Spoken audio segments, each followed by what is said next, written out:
Coming up next on the Jeff Crilley Show, you're going to meet David Parsley. He is the author of the upcoming book, Flying Down the Rabbit Hole. We're going to talk about all things PTSD next.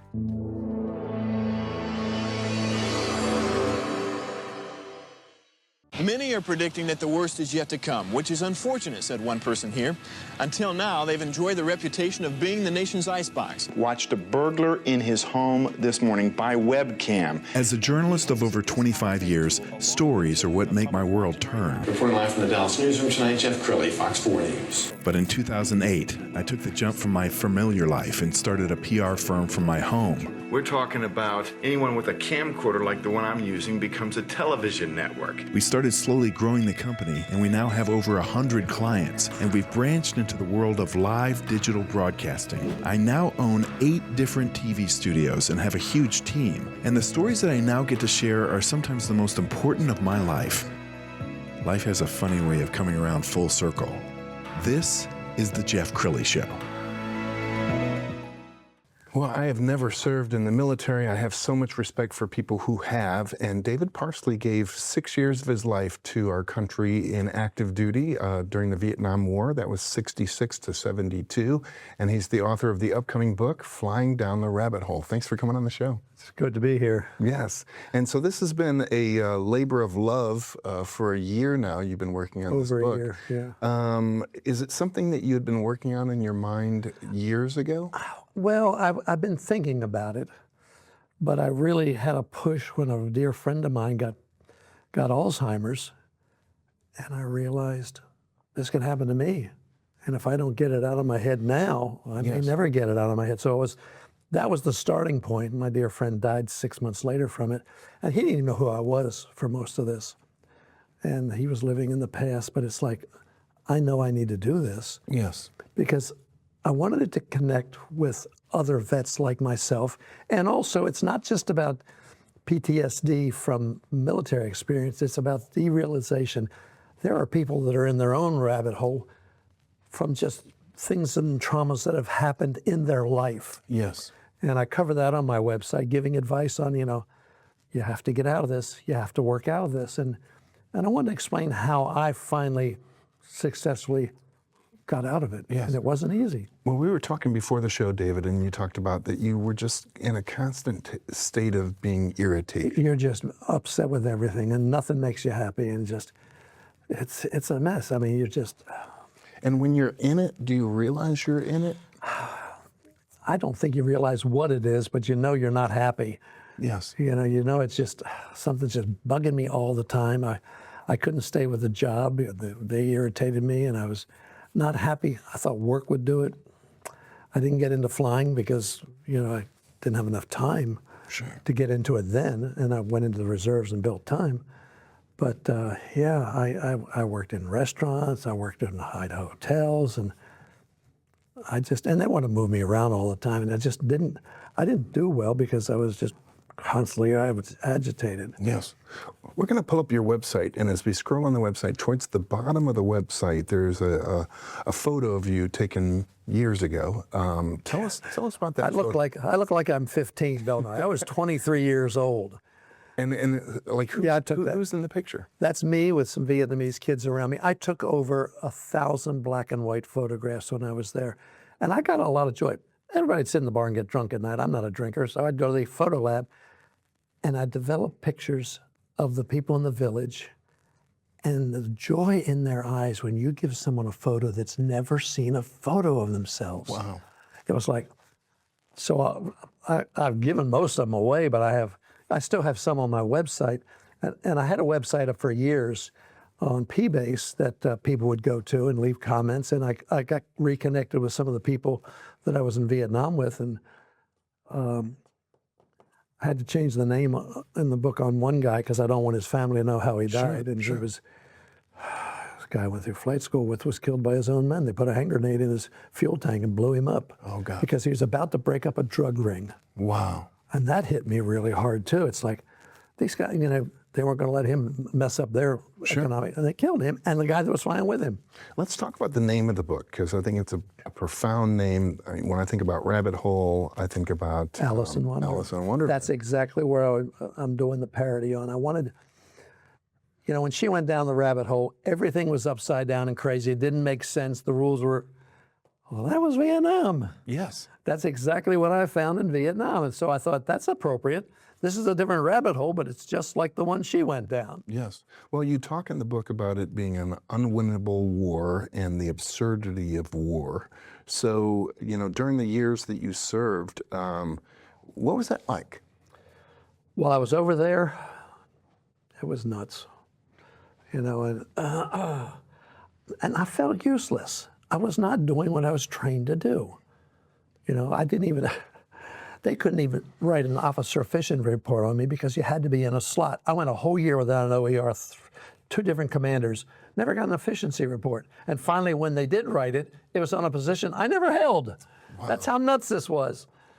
And the CO and I did not get along. He was just hardcore. He'd yell at me for going out on these recovery missions and get to do some flying, see the ground. There was a little risk to that, but it's like, that's what I'm here to do. Sure. So when he gave me my efficiency report, I read it. I said, can you knock 10 points off of this? He went, what are you talking about? I said, well, you gave me a bad one, but it's not bad enough to get me on the first rift, and I want to get rifted out of here. Well, I not only didn't get a bad one, I got a Bronze Star for service. Now, how messed up is that? You did a bad job. We're going to give you a medal. That's how nuts it was. Well, you finally found healing through your faith. Talk about it. Why spirituality is so important. Well, I met this lady through work, and like I said, she was married at first and didn't marry women. I found out she was going through a divorce, and we started getting together, and she wanted to go to church every Sunday. Her parents were Buddhists. She was from Mission, Texas, but there was no Buddhist temple there, so they took the 3 girls up to the Presbyterian church. You know, they wanted them, good people, they wanted them to have a spiritual foundation. Yes. And so, but she wasn't really, you know, caught up in it. She didn't care. We went to little churches. And then after her son died, her son was going to this therapist. And I liked the guy that was running, was the husband of the therapist. You can tell when someone's at peace. And Dan Boyd was at peace. So I told him, I said, I want to know what he knows. I want to go to that church. Mm. And it took me a year studying with him because I didn't understand why I had to be baptized, but he was very patient and walked through it. And when I started reconnecting spiritually, the PTSD started going away. Mm. And that's what I recommend to people. You know, like Alcoholics Anonymous has said, you can't do this by yourself. Yes. You've got to have a spiritual connection. It's the same thing. And so it doesn't matter what rabbit hole you're in, get your spiritual connection back together. That's important. And David, how do you, like, you know, somebody cuts you off in traffic or something? Oh, I get irritated. That's going to happen. You know, that's normal. Yeah. But I'm not angry all the time. Yes. My wife wouldn't put up with that. You know, she's pretty good at realigning me if I get a little bit out of line. And your beautiful bride is sitting right off camera, smiling at you. Tell us, she's your rock, isn't she? She is. She is. She keeps me on track. You know, I always tell people, always marry a smarter woman. Because you're never going to win the argument. You can imagine how embarrassing it would be if she was a real dummy. But with her, we don't get into many arguments because I see where she's going with this. It's like, okay, I'm not getting out of that one. Okay, I'm back on track. Well, another thing we talked about before we started rolling was that the military doesn't do a great job dealing with PTSD. They want to ignore it because they don't want to handle it. I mean, it took a friend of mine, he had PTSD and Agent Orange. It took him 20 years to get his full benefits. Well, they don't want to pay anything. You know, it's sure. Like, go away, you're going to die. Well, I think about, again, what I know about the military is you go to boot camp and you get several weeks of training, but then when you're released, it's maybe half a day of reacclimation and well, it's not the boot camp. I went to boot camp, NAIT, infantry, and then OCS, and then flight school. 2.5 years of training to do what I was trained for. How frustrating is that? And then they don't really give you any preparation for getting reacclimated. That's the problem with the Army. The Marines are a little different. The Marines go over as a unit, and they try to come back with what's left of the unit, and they kind of stay. You're on that plane by yourself. You're thrown back into here, and when I landed at Oakland, they said, if you're going through the San Francisco airport, we advise you don't wear your uniforms because there's protesters out there and we had a lot of trouble. And I thought, I'm flying standby. Back then, tickets from the East to West Coast were like $600-700. It was $95 on standby. I went, okay, I might make it on the 6 o'clock news, but I'm wearing this uniform. And fortunately, I believe they were union protesters because they were all for dinner when we went through there. Never saw one of them. Yeah. Had to take their break. I want to show your book cover as a full screen graphic because I think the artwork is amazing. Tell us about how you came up with that imagery. Well, I didn't design it. The guy that did my website, I explained to him what I wanted. I had to do it several times. I said, I want it going into and I want the rabbit hole to look really rough. And you see, it's not Alice in Wonderland. Yeah. This is a nasty place to go into. And we kicked it around for a while, and I've got a different one for the Spanish version. I'm going to do this also in Spanish because I think that's a big market. And this is going to be a series of books, so you have another one that you're I'm working on. going to do another one called Stories from the Rabbit Hole. I've met with a lot of guys. My next door neighbor was in both Afghanistan and in Iraq. Yeah. He was an infantry company commander. He's got some tales. And again, I don't think you'll know this statistic, but what percentage of veterans are dealing with some version of PTSD? A lot of them from all the wars. It's not just Vietnam.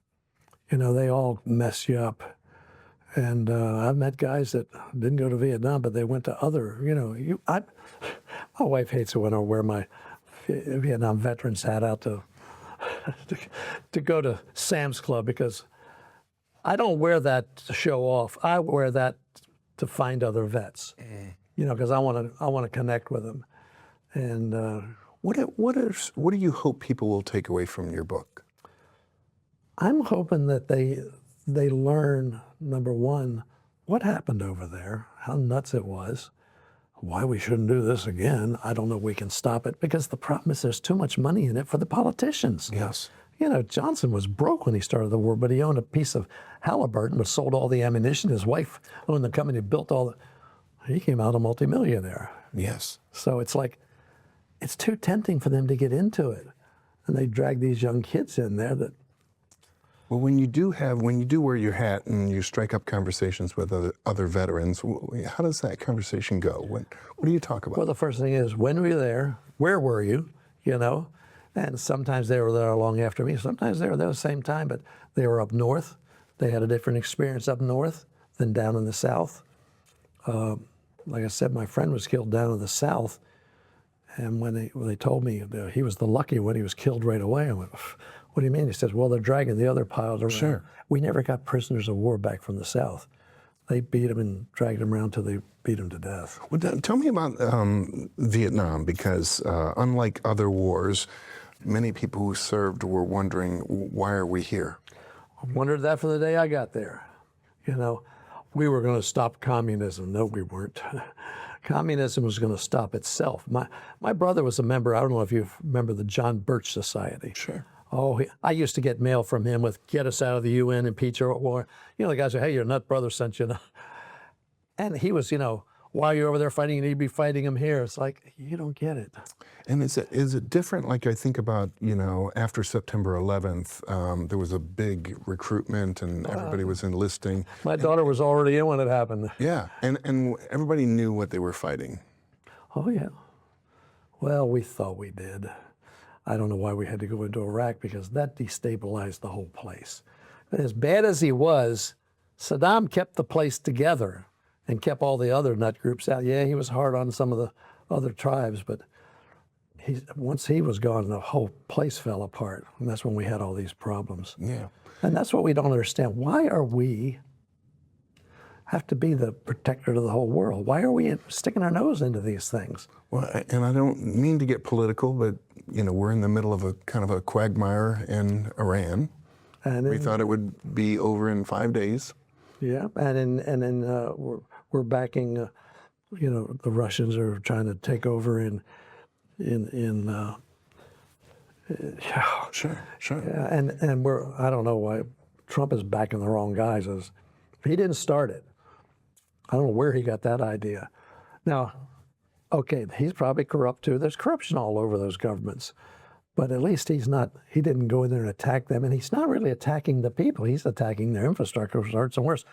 The Russians are bombing the people. Yes. My wife has a cousin that lives just south of the main town over there, and she's lost one son who was executed when he was captured.